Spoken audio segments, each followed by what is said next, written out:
బయటిక కొత్త సంవత్సరంలోకి అడుగుపెట్టాం. కొత్త ఆశలు ప్రజల్లో అలాగే ఉన్నప్పటికీ మన దేశంలోని కీలక రాజకీయ పార్టీలకు ఈ ఏడాది అగ్ని పరీక్షగా చెప్పుకోవచ్చు. చావో రేవో లాంటి అసెంబ్లీ ఎన్నికలను ఎదుర్కొనుండడమే దీనికి కారణం. ఇక మన దేశంలో మొత్తం 5 రాష్ట్రాలకు ఈ ఏడాది అసెంబ్లీ ఎన్నికలు జరుగుతున్నాయి. వాటిలో పశ్చిమ బెంగాల్, తమిళనాడు, కేరళ, అసోం, పుదుచ్చేరి ఉన్నాయి.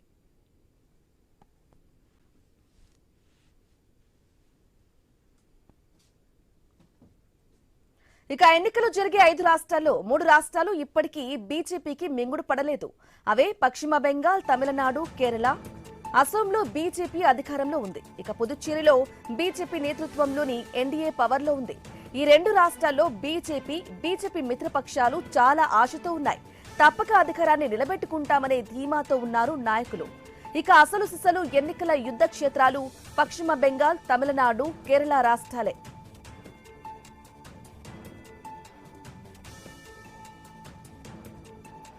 ఇక పశ్చిమ బెంగాల్ ఒకప్పుడు కాంగ్రెస్ తర్వాత వామపక్ష పార్టీలకు కంచుకోట. కాలక్రమంలో ఈ 2 ప్రధాన పక్షాలు పశ్చిమ బెంగాల్లో ఉనికిని కోల్పోయాయి. ఇప్పుడంతా సీఎం మమతా బెనర్జీ నేతృత్వంలో టీఎంసీ, మరోవైపు అధికారం చేపట్టాలని ఉవ్విళ్లూరుతున్న బీజేపీ. పైగా పెద్ద రాష్ట్రం పొరుగున బంగ్లాదేశ్ లో హింసాత్మక ఘటనతో బెంగాల్ ఎన్నికల్లోనూ ఆ ప్రభావం కనిపిస్తోంది. పైగా రాష్ట్రంలో పెద్ద సంఖ్యలో బంగ్లాదేశ్ చొరబాటుదారులు ఉన్నారనే ప్రచారం మరింత వేడి రాజేస్తోంది.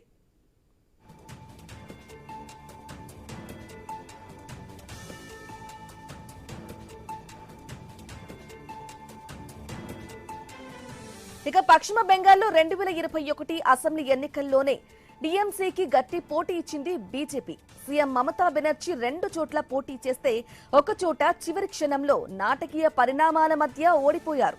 రాష్ట్రంలో మొత్తం అసెంబ్లీ సీట్లు 294 ఉంటే ఓటర్ల సంఖ్య 7 కోట్ల పైమాటే. ఇక ఎస్ఐఆర్ తర్వాత నికరంగా ఎంతమంది ఓటర్లు ఉంటారన్నది మరికొద్ది నెలల్లో తేలిపోనుంది. ఇక బెంగాల్లో ప్రస్తుతం టీఎంసీకి 213 మంది, బీజేపీకి 77 మంది ఎమ్మెల్యేలు ఉన్నారు. ఇండియా కూటమితో జత కట్టేందుకు మమతా బెనర్జీ ససేమిరా అంటున్నారు. బెంగాల్లో ఆప్తో పాటు కాంగ్రెస్ కూడా వేర్వేరుగా పోటీ చేసే అవకాశాలు కనిపిస్తున్నాయి.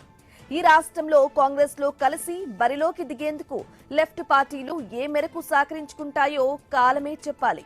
ఇక బీజేపీ మాత్రం 1-2 స్థానిక పార్టీలతో కలిసిన మెజారిటీ వాటా కమలం పార్టీదే. దీంతో ఎన్నికల్లో మరోసారి టీఎంసీ, బీజేపీ మధ్య టగ్ ఆఫ్ వార్ తప్పదనే సంకేతాలు కనిపిస్తున్నాయి.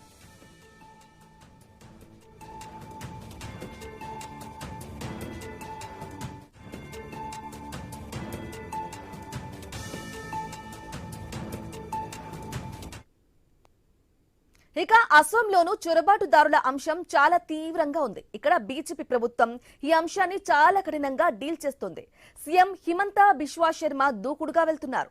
అసోంలో బీజేపీకి పోటీగా కాంగ్రెస్ పార్టీ ఉన్నప్పటికీ బీజేపీ తీసుకున్న కొన్ని చర్యలు ఆ పార్టీకి సానుకూలంగా ఉన్నాయన్నది విశ్లేషకుల మాట. అసోంలో మొత్తం 126 అసెంబ్లీ సీట్లు ఉన్నాయి. రాష్ట్రంలో ఓటర్లు 2 కోట్ల పైమాటే. ఇక అసోంలో కూడా ఎస్ఐఆర్ తర్వాత ఓటర్ల సంఖ్య మారొచ్చు. గత అసెంబ్లీ ఎన్నికల్లో బీజేపీ 60 సీట్లు దక్కించుకుంటే కాంగ్రెస్ కు 29 దక్కాయి. ఈ దఫా ఏం జరుగుతుందనేది ఉత్కంఠే. ఇక ఈశాన్య రాష్ట్రాల్లో అసోం పెద్దది. దాంతో ఇక్కడ పట్టు నిలుపుకోవాలని బీజేపీ చూస్తోంది. అంతేకాదు బంగ్లాదేశ్ సరిహద్దుల సంగతి చూసుకున్నా చైనా కుయుక్తులను అడ్డుకోవాలన్నా అసోం తమ చేతుల్లోనే ఉండాలన్నది కేంద్ర ఆలోచన.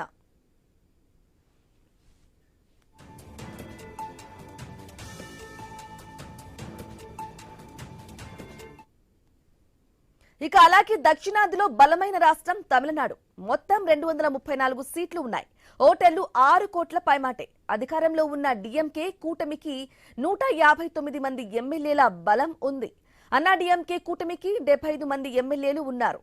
ఈ దఫా అన్నం డీఎంకేకి అధికారంలోకి తీసుకురావాలని ఎన్డీఏ ప్రభుత్వం ఏర్పాటు చేయాలని బీజేపీ కలలు కంటోంది. అయితే స్థానిక ప్రాంతీయ అంశాలను ప్రస్తావిస్తూ డీఎంకే చీఫ్ సీఎం స్టాలిన్ బీజేపీని ఇరకాటంలో పెట్టేందుకు చూస్తున్నారు. డీఎంకేతోనే కాంగ్రెస్ కలిసి ఉంది. ఈసారి ఎన్నికల్లో అదృష్టం చాటుకోవాలని హీరో విజయ్ చూస్తున్నారు. ఇక ఇందుకు టీవీకే అనే పార్టీ కూడా పెట్టారు. అయితే పొత్తులు ఎత్తులు మారితే టీవీకే కాంగ్రెస్ జతకట్టొచ్చని సంకేతాలు కనిపిస్తున్నాయి. ఇక అప్పుడు డిఎంకే కూటమి నుంచి కాంగ్రెస్ వేరుపడొచ్చు. ఈ మార్పులు చేర్పులు ఎవరికి లాభం చేకూరుస్తాయన్నది కాలమే చెప్పాలి.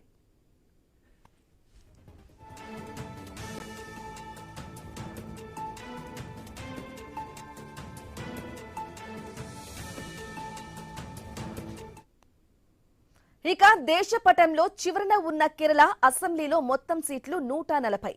ఓటర్లు 2 కోట్ల పైమాటే. ఇక ఇక్కడ ఎప్పుడు ఎన్నికలు జరిగినా ఎల్డీఎఫ్ లేదా యూడీఎఫ్ అధికారంలోకి వస్తుంటాయి. ఈ రెండు కూటములను కాదని మూడో పక్షం రాణించడం కష్టం. కానీ కేరళలో పాగా వేయాలని బీజేపీ చూస్తోంది.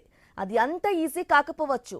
ఇక ఇటీవల జరిగిన స్థానిక సంస్థల ఎన్నికల్లో బీజేపీ కొన్ని చోట్ల గెలిచినా అసెంబ్లీ ఎన్నికల్లో ఏ మేరకు సత్తా చాటుతుంది అనేది ఇంకా డౌటే. రాష్ట్రంలో ఎల్డీఎఫ్, యూడీఎఫ్ కూటములు ఇంకా బలంగా ఉన్నాయి. అయితే వక్ఫ్ చట్టం ద్వారా రెండు కూటములకు చెందిన సాంప్రదాయ ఓటర్లను చీల్చడంతో బీజేపీ సక్సెస్ అయిందనే వాదన ఉంది. ముఖ్యంగా క్రైస్తవ ఓటర్లను ఆకర్షించడంతో కమలనాథులు సక్సెస్ అయ్యారు. ఇక ఇందుకు మునంబం కేసు మొత్తం రాజకీయ ముఖ చిత్రాన్ని మార్చబోతుందనే విశ్లేషణలు ఉన్నాయి.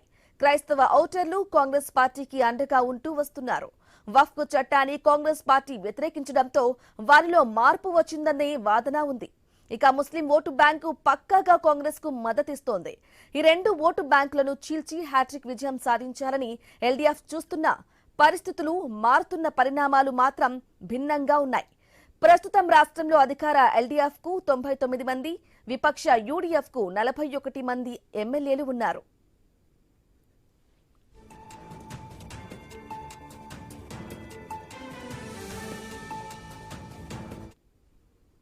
ఇక చిన్న రాష్ట్రం పుదుచ్చేరి అసెంబ్లీలో 30 సీట్లున్నాయి. గత ఎన్నికల్లో బీజేపీ నేతృత్వంలోని ఎన్డీఏ 16 సీట్లు సాధించింది.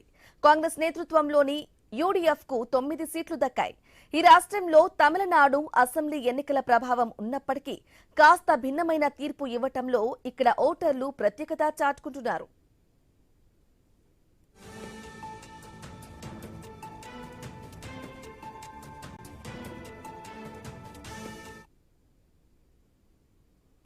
ఇక మన దేశం సంగతి అటుంచితే మన పొరుగున ఉన్న బంగ్లాదేశ్, నేపాల్ సహా 36 దేశాల్లో ఈ ఏడాది జనరల్ ఎలక్షన్స్ జరుగుతున్నాయి. వీటిల్లో ఇజ్రాయెల్ కూడా ఉంది. బంగ్లాదేశ్ లో హింసాత్మక ఘటన తర్వాత జరిగే ఎన్నికలు కావటంతో ప్రపంచ వ్యాప్తంగా దృష్టి ఇక్కడ కేంద్రీకృతమై ఉంది. అలాగే నేపాల్లో జంజీ దాడుల తర్వాత ఎన్నికలకు సిద్ధమవుతోంది. ఈ హిమాలయ పర్వతాల్లోని చిన్న దేశం, అలాగే భారత్ కు ఎప్పటి నుంచే మిత్రదేశంగా ఉన్న ఇజ్రాయెల్ సైతం ఎన్నికలకు రెడీ అయింది. ఇరాన్, గాజాలపై భీకర దాడుల తర్వాత ఇజ్రాయెల్లో జరుగుతున్న ఎన్నికలు ఇవే. మొత్తంగా ఐరోపాలో 9, ఆఫ్రికాలో 9, ఆసియాలో 7, దక్షిణ అమెరికాలో 5, ఆస్ట్రేలియాలో 3, ఉత్తర అమెరికాలో 2, పశ్చిమాసియాలో 1 దేశంలో ఎన్నికలు జరుగుతున్నాయి.